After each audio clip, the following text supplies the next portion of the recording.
Assalamualaikum, salam sejahtera kepada semua. Hari ini di tangan saya terdapat satu box kit terbaru lah yang saya miliki. Terbaru yang saya miliki maksudnya, bukan terbaru di pasaran. Okey. Namanya adalah starter pack SP spec Aero Avante.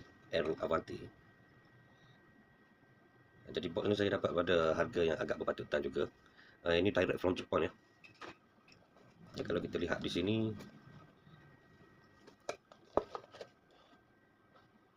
kod item untuk Aero Avante starter pack ini adalah 18706. Dan di sini terdapat gambar enjin yang tertulis RevTune 2. Jadi apa yang ada di dalam ni nanti kita buka dan tengok. Ya, ini dibukakan dengan semua FRP dengan side damper sekali lah. Nanti kita sama-sama pasang lah. Jadi itu sama. Dan yang ni macam dia punya kemasan boleh dah siap nanti ya. Okey, kita unboxing dulu kotaknya. Jadi untuk hari ini kita sesi unboxing saja sebab saya sedikit sibuk. Untuk kita lihat apa yang kita dapat dalam kit ni. Seperti biasa, ini adalah bahagian bodinya, warna biru seperti yang tercetak pada kotaknya.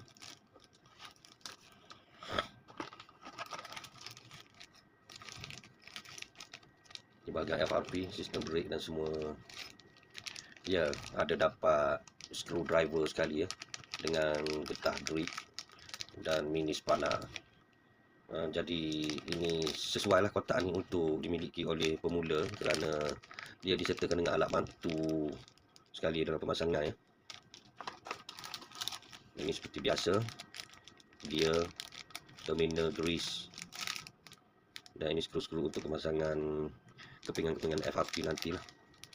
Dan motornya betul ya, tertulis di situ, nampak tak? RevTune 2 motor. Okay.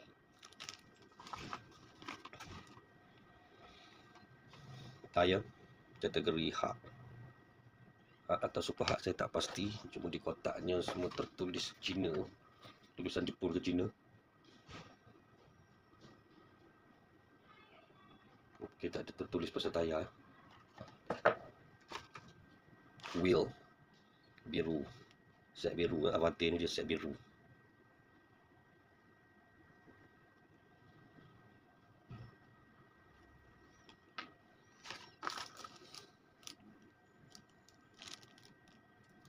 Ini seperti part-part pada chassis, pelengkap pada chassis dia.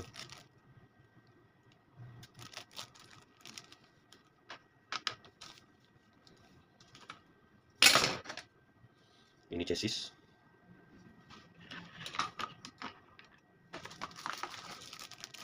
Dan yang terakhir sekali ini adalah kemasan pada enjin dan gearbox beserta penutup bateri serta roller-rollernya sekali ya, dan pengunci.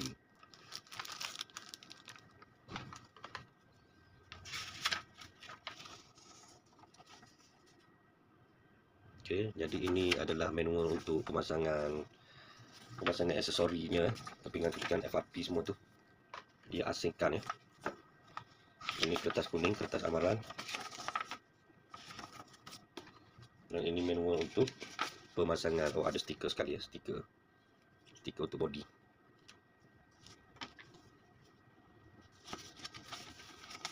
Manual pemasangan enjin. Okey, ini manual tentang pemasangan keretanya ya. Pemasangan jenderanya, pemasangan body sekali, pemasangan stiker-stiker. Jadi dia diasingkan ya. Dan ada lagi satu ya. Apa ni? Oh, lagi manual. Ini macam ada beberapa keping lah kertas manual. Mungkin lengkap lah pemasangannya nanti. Dia bagi manual yang lengkap. Jadi begitulah, setelah di unboxing semua part yang perlu ada cukup. Jadi untuk kali ini saja ya, untuk kali ini. Nanti untuk di video seterusnya kita akan membuat sesi pemasangan. Okey. Nah, pada pendapat saya, kit untuk Aero Avante ini sangat-sangat berbaloi lah untuk dimiliki ya. kepada pemula kerana dia dilengkapi dengan semua sistem-sistem balancing. Ada alat bantu macam saya cakap tadi, ada alat bantu sekali sebagai dapat screwdriver dengan sepanas sekali. Jadi bolehlah untuk pemula yang baru-baru nak main Tamiya ni kan.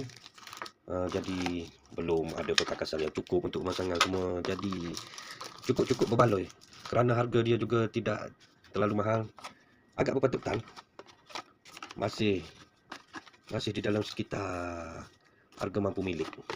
Okey. Jadi jika anda suka video saya, sila like, share, subscribe untuk video-video selanjutnya. InsyaAllah kita akan kembali lagi untuk sesi pemasangannya di lain waktu. Assalamualaikum.